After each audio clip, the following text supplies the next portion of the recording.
My name is John Wechsler. I'm the founder and CEO of Launch Fishers, as well as the Indiana IoT Lab.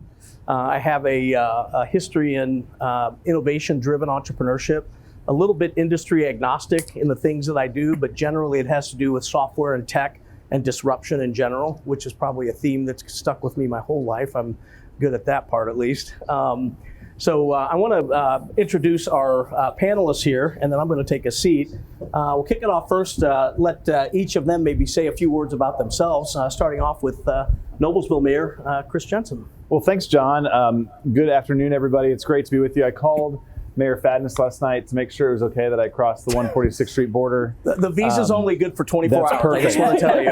Honestly, if I'm in Fishers for longer than that, we have a problem. And I know Speaker Houston said it's always sunny and 72. Well, you should see Noblesville on a Friday afternoon. So anyways, Chris Jensen, I am mayor of my hometown, which is Noblesville, Indiana. Hopefully you've been there. It's about 7 minutes to the north here. It's the county seat of Hamilton County.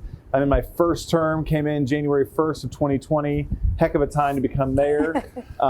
As you all, I'm sure, have weathered some incredible storms. We have too in Noblesville. I'm born and raised in Noblesville, went to Butler University. My wife Julie is a teacher. We have 4 small kids, and it's just an honor to spend some time with you today. Excellent. Look forward to chatting a little bit here in a minute. Ted Baker. Sure, I'm Ted Baker. I'm the interim CEO for the Northeast Indiana Innovation Center in Fort Wayne, the NIIC. I'm also the CEO and Executive Director of the Muncie Innovation Connector in Muncie. So I'm currently operating 2 full-time jobs amongst balancing other things. I'm a longtime entrepreneur, owned and operated businesses for myself most of my life. And so this is a good time to give back. I'm on the board of the ITIA and I'm having a blast. So thanks for having me. All right, welcome. And Chelsea.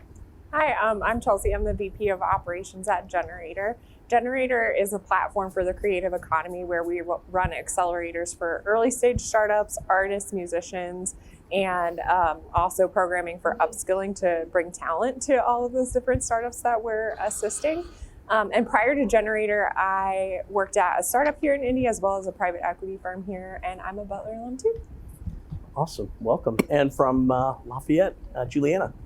Yeah, Juliana Casavan. I'm the operations manager at MatchBOX Coworking Studio in Lafayette, Indiana. And we are the leading co-working space in the Lafayette community. We have about 300 members. My job there is to do finances and make sure no one burns it down. There's other people doing great work with programming. Prior to being at MatchBOX, I was at Purdue University, or the Research Foundation, if you're familiar. For 12 years, I was one of the founding members of the Purdue Foundry, which is the acceleration incubation program for Purdue University. Excellent. Welcome, everyone.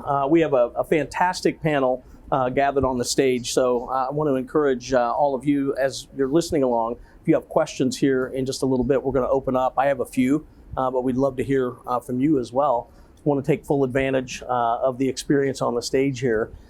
This is obviously a critical topic for competitiveness throughout the state. We need to be laser focused, I believe, on innovation themes, entrepreneurship, and building strong communities by helping entrepreneurs create the companies that are going to create the jobs in those communities. The Kaufman study has been referenced multiple times already today. It's something we all know. We've got our work cut out for us. It's a shame because of our history of entrepreneurship is very rich throughout the state, but we're missing a beat right now on some of the innovation themes. And I think some of the work that's being done by folks on this stage, as well as others throughout the state, is going to make a difference. I'd like to focus first on Mayor Jensen, your innovation district, if you will, the theme. I guess that's it. Thanks, everyone.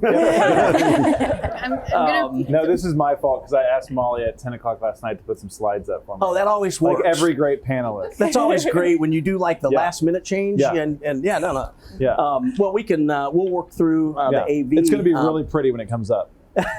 So innovation up in Noblesville along the interstate, you guys have declared an innovation district up there. What do you see happening there? What's the vision for that? And I'm curious, what's the build out like? What's that timeline look like? Sure. Well, if I can start, first of all, I was remiss by not thanking people like Jen Hollowell and Sabra and Molly for hosting this today. This is an incredible conversation, and I'm glad that local elected officials are invited to engage in the conversation. That was a really great lunch. The amount of intellect from the political side in that room was pretty impressive. But I've also struggled, John, with what is the confluence between innovation and tech and government. I'm a firm believer that government oftentimes screws most things up. So when you start folding in government and local elected leadership, it can be a dicey conversation, right? But at the same time, I feel like it's one that we have to be engaged in. I firmly believe government doesn't create jobs, but I do believe that government can create an environment in which the private sector, the entrepreneurial community can come alongside us and create jobs. And what you're seeing behind me now is really an example of that. When I took over in 2020, on January 1st, 20 months ago, I felt like government on the local level oftentimes was incredibly reactionary. We were kind of there to answer the call of the private sector when they found some land that they had under contract, for example, or if you all had an idea, which is an incredibly great relationship. But I also felt like as a leader of a community, it's nice to be proactive and lay out kind of a vision, not for what specific company we want in an area, but maybe for a specific type of company. And that's what leads us to this conversation on the Innovation Mile. You're seeing some pretty pictures behind me. What this is a 200-acre master plan site along Interstate I-69 at exit 210, which is about 141st Street and Oleo Road is the intersection. So really probably about 5.5 minutes up the interstate from us right here. We know that there is a absolute nucleus of innovation in tech here in the state of Indiana, much because of the work of you and Jen and others over the last decade or so. And we wanted to be, quite frankly, we had a little FOMO. We wanted to be a part of that conversation. And so we said, hey, we're going to master plan 200 acres into like a campus-like setting that's going to be an area for innovation and tech to find a home. You're going to see we know that these type of companies, of which I'm preaching to the choir, oftentimes stick together, have very similar needs once. And so we want to have an area that they can locate here. We also know that they have different needs in terms of broadband access, infrastructure access, livable, workable options here. So those are all going to fall there. It's already home to our Fortune 500 company in Noblesville, which is BorgWarner. It's really, BorgWarner sits on kind of the western edge of this. So they're kind of the footprint. They're very much an innovative, tech-focused Fortune 500 company. So what you're going to see over the next probably 5 to 7 years is a build out from the city side of the infrastructure, us putting the roads, the fiber, the sewer, water, all that great stuff in place. And then you'll also probably see the city go forward master leasing some main hub areas. But our call is going to be to the tech world in central Indiana and really across the country to say, here's a campus. If you're looking to expand your company, if you are looking for a launch space, we're going to have launch spaces here. But we're also going to have shovel-ready sites if you're looking for that 10,000 square foot or 20,000 square foot industrial space. We're going to have that available on this campus as well. So it's really Noblesville putting our stake in the ground around the innovation and tech space. And kind of leaning in and saying this is where your home can be. It's a roughly 29-minute drive from there to the Indianapolis International Airport. So it has incredible connectivity. It's right next to our neighbors in Fishers. So it makes for a great regional tech innovation conversation here in Hamilton County. Well, we salute the effort, salute you for taking that move. It's a beautiful complex. I can also tell you that the board from right here looks as amazing as it does from the seats. Mm-hmm. So I want to thank Joe and Julie again. I mean, this is just an amazing venue. The AV capability here is just incredible. The beautiful campus. And really excited to see that come to life and partner in any way that we can. Not up there. Yeah, well, that's next, imagine? actually. Jeez, Pixels. Nice. Well, congrats on the launch of this. We're excited to see that come to life. So, Ted, you're working 2 jobs right now. I do hear Chick-fil-A has a $500 sign-on bonus right now if you're looking to add a third. And I think they get a free meal every day. So I actually was thinking about it. But no, so tell us, Innovation Connector, the NIIC, you've done so much up the corridor here, a little bit northeast of us. Where do you see things headed? What's happening right now, and where do you see it headed in northeast Indiana? Okay, so first of all, in Muncie, we're seeing great progress in the tech scene. It's been a long time coming. We have some key anchor businesses and larger businesses in the tech scene, which was Ontario Systems. They just changed their name recently to I can't even remember it. I wrote it down somewhere, but they just, FinV, that's what it is. So they just changed their name. It's still a real tech power in Muncie.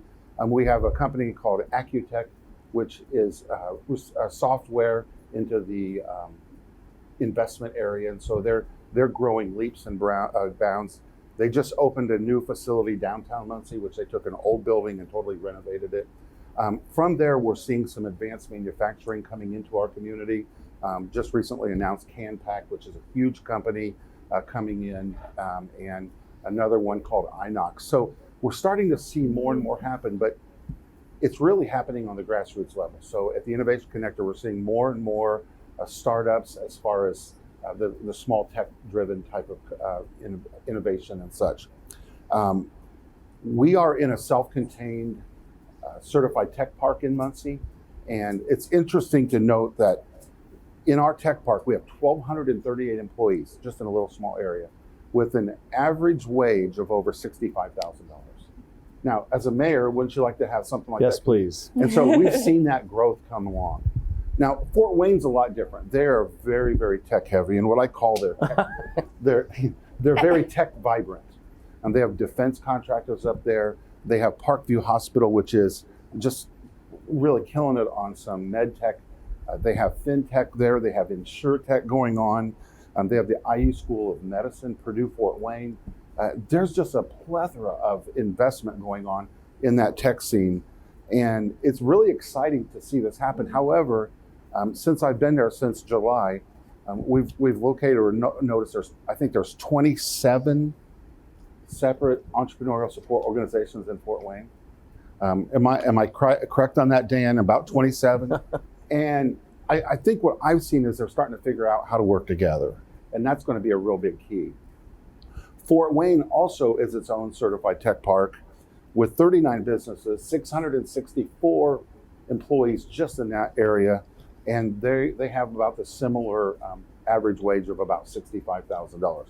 So what's happening is, I think it's what we're seeing everywhere, and that is we're seeing growth.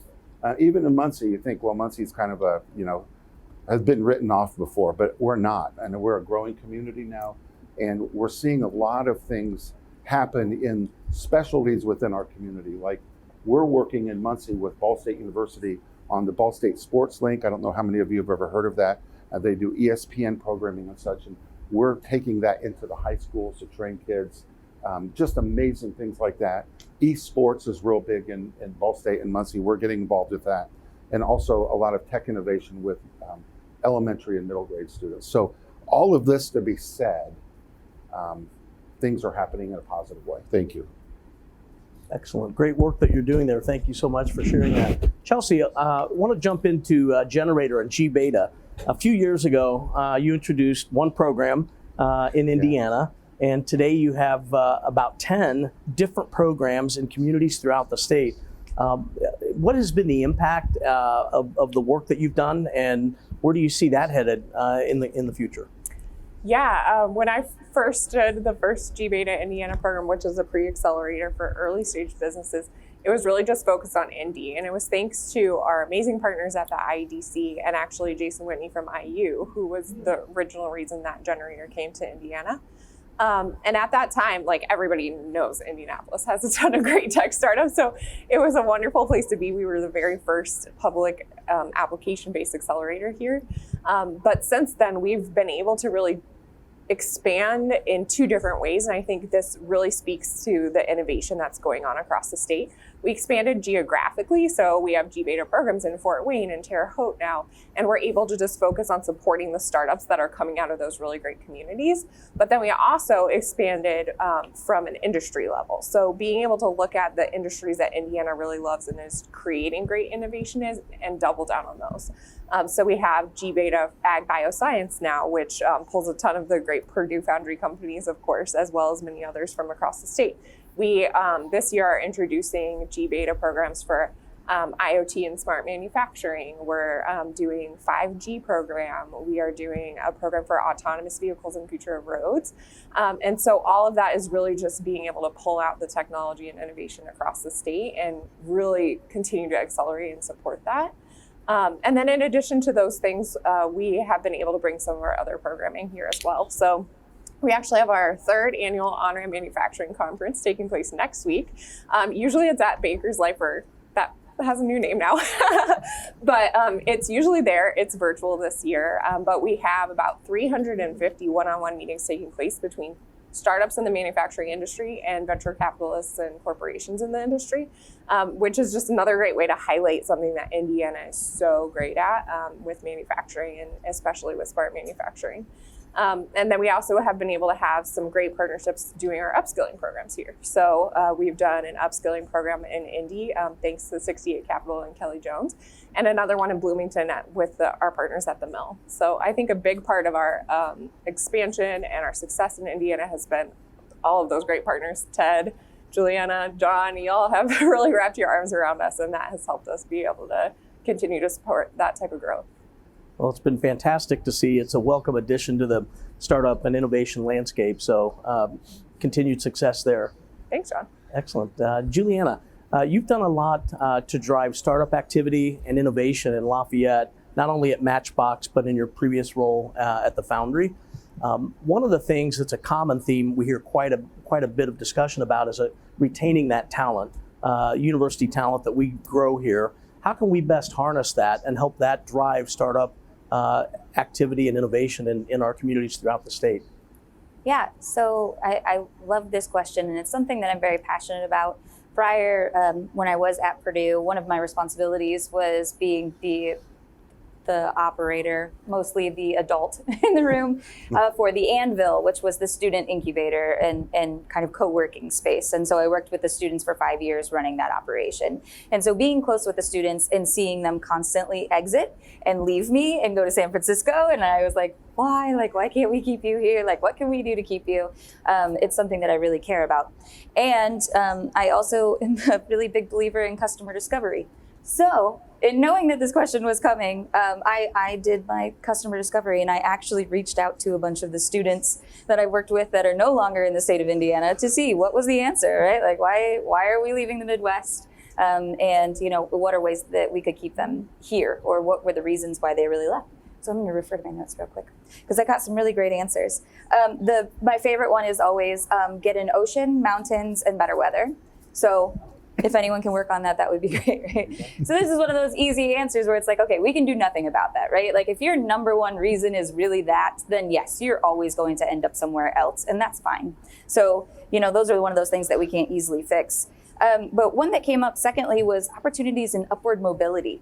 So this is something that I think we're doing a really great job on. We're growing all of these great startups and these new innovations within the state of Indiana. And so there are becoming more opportunities for them, but it's not as dense as it is in other locations, right? Where you can easily move from company to company based on the skill sets that you have and grow and, move up in within those organizations. So I think these are things that ITA and all these companies here are already working on and already doing really well. So something to just keep doing and keep creating those new opportunities for them. Another one, though, that came up was transportation and amenities. We know this, right? They have major disposable income with these high-paying tech jobs that they have, and they want to do cool things. A lot of them are choosing not to have families at all, or they're choosing to have them much later, so their disposable income runs for a lot longer, and they want to find interesting ways to spend that money. And so creating some cool amenities that works well for them. And one of those is in transportation. It's difficult to get around the state of Indiana other than taking the highways. So finding ways for us to have public transportation that is easily accessible and can get them from one place to another is really critical. Or having great walking communities where they can walk themselves around and find interesting and unique things to do.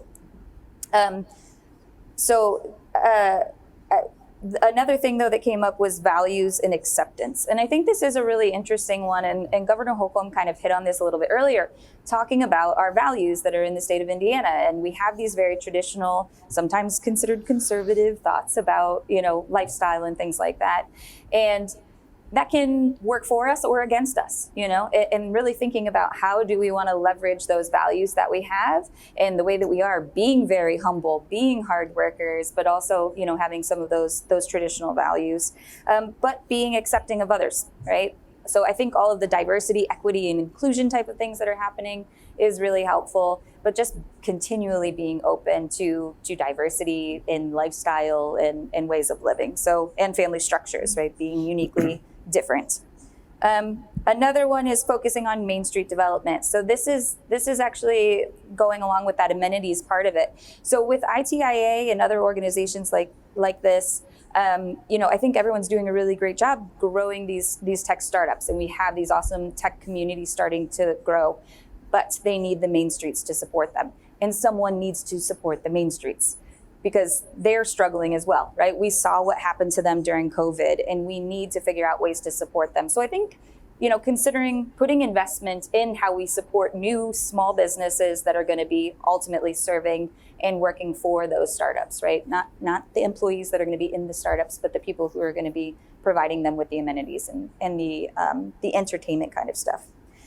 Now, my last thought though was the option of, or just don't do anything different, right? Things are going well, things are advancing, startups are growing, but figuring out, do we just emphasize, instead of talking about the low cost of living and why that's great, let's talk about why the values and the structures and the hard workers and the humbleness is great about the state of Indiana, right? So instead of kind of like trying to push that to the side and not talk about it, how do we really amplify and emphasize those so that people who care about those things can be attracted here?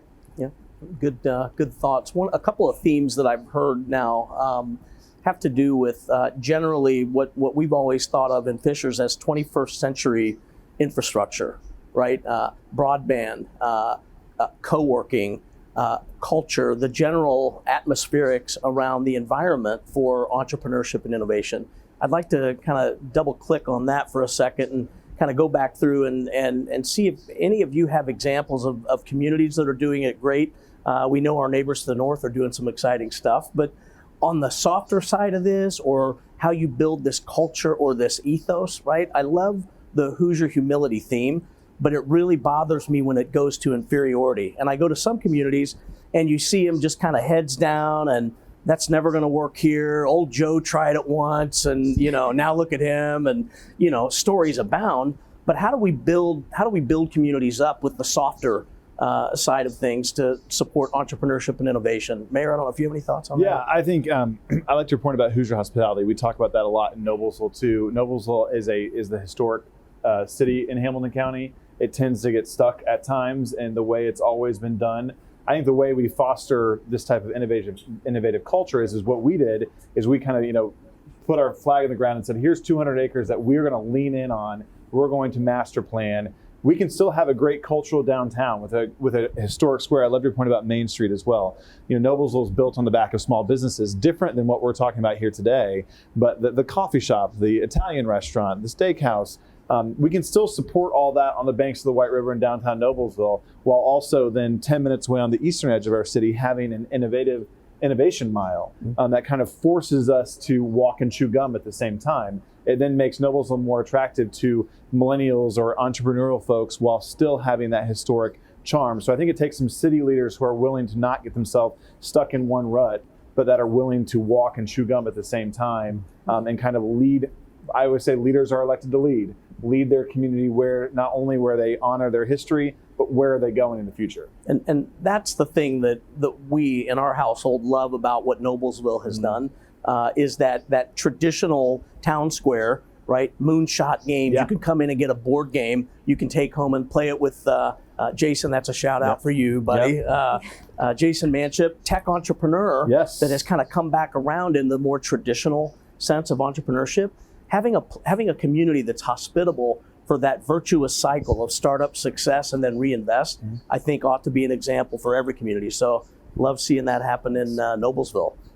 Anyone else thoughts on atmospherics or 21st century infrastructure? Yeah, for sure. I think that's really the core of what Generator is, right?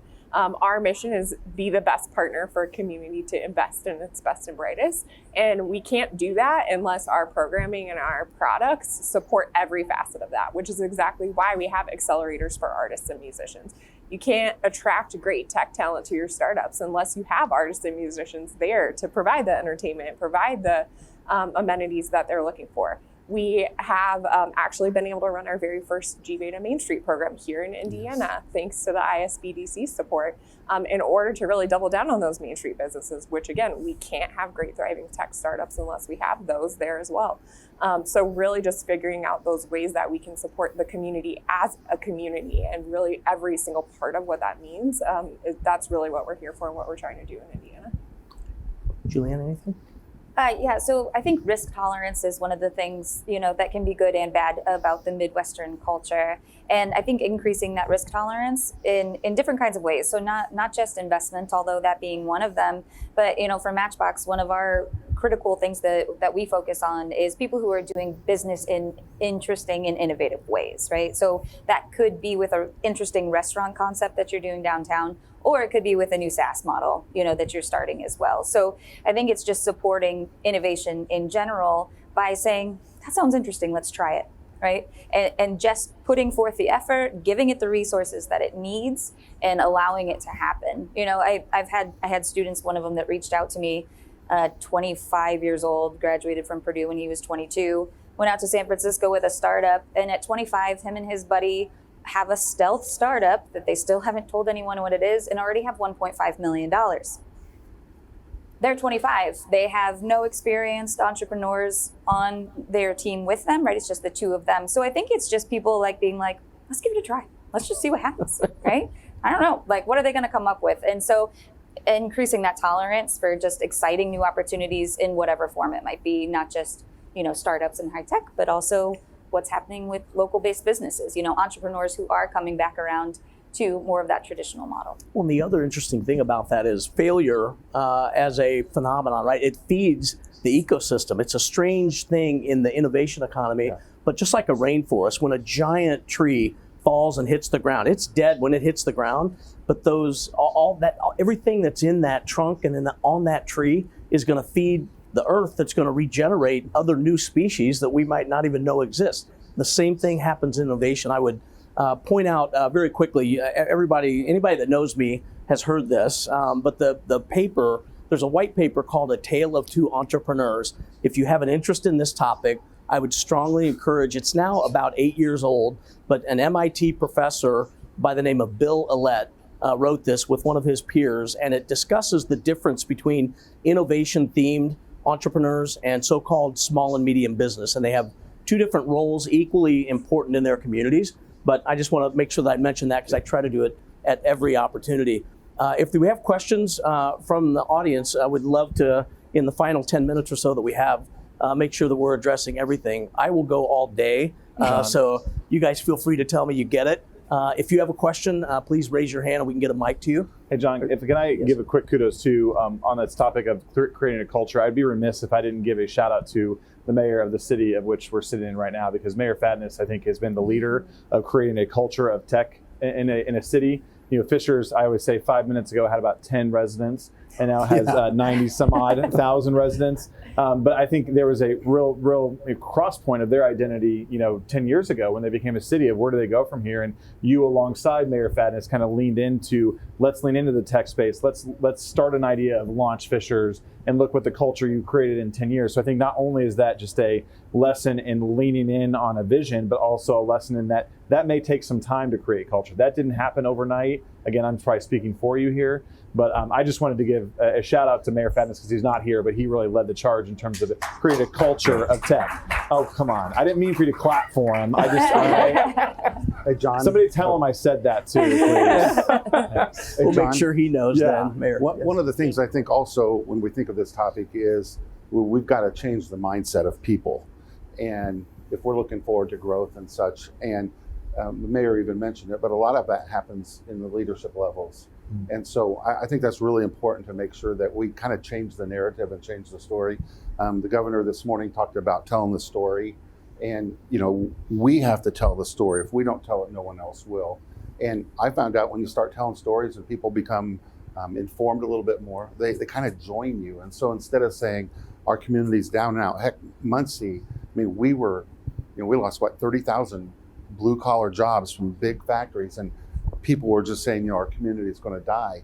And it didn't happen. We're rising up. And, and I think it's the same in a lot of our communities. Fort Wayne was the same way. And so I think we are responsible for changing that mindset and changing the story, because we have great things to say.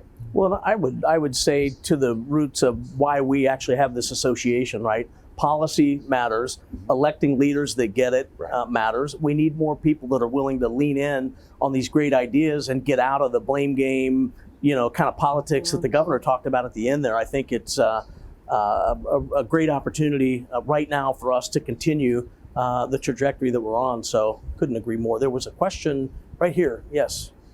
So this is for Mr. Mayor. I thought I heard you say as part of your development that you're actually placing fiber. Yeah, that'll be a part of the infrastructure as we start to master land the site, knowing that if we want to be an innovative hub, we have to have the right infrastructure in place. So making sure we have fiber laid out there for the jobs of the future. I get really, it's cringeworthy to watch government sometimes think they have the best idea in the room, build it, and then realize they missed steps 1 through 4. So we're trying to be a little bit more on the cutting edge of leadership in Noblesville. I'm just curious, since fiber is not a public utility, Mm-hmm. how are you, let's not be getting into the weeds too much, but I'll ask you anyway, how are you facilitating the use of that fiber? That's interesting. How are you planning to do that? We have a lot of great private sector partners that'll obviously want to be a part of that conversation. We'll probably bring them all in and lean on them to help guide us. Again, I think it comes down to making sure that we equip ourselves with the right partners going forward and let the private sector lead that discussion. So I don't think the city will be laying that fiber, but obviously working with the private sector to lay what's appropriate out there. All right, we probably have time for one more, and then we'll wrap up right on time and keep us on track. Any other questions? Nothing else? We've answered everything that could possibly be answered in a 40-minute discussion. Thank you so much. Yeah. You guys are awesome. I knew we'd have a fun panel. I just want to thank each of you for the work that you're doing right now and where I see all of this going. I think the idea that we're up here having these discussions, working together regionally, even if we are a driver 5 wood away or if we're half the state away, there's no reason we all can't work together to make this a reality of making Indiana a great home for entrepreneurs and innovators. So I want to thank each of you and appreciate your time today. Yeah, and thank you, John. Thanks, You've John. inspired so many of us too. So a lot of kudos go to you and what you've done to show us the way. And I know you personally, you've been a big help to me. So I Thank think you, all Ted. of us would probably say thank you. Appreciate that. I've got some, I'll pay you guys when we get off stage. Thank you so much. Thank you, everybody. You guys all have a great afternoon.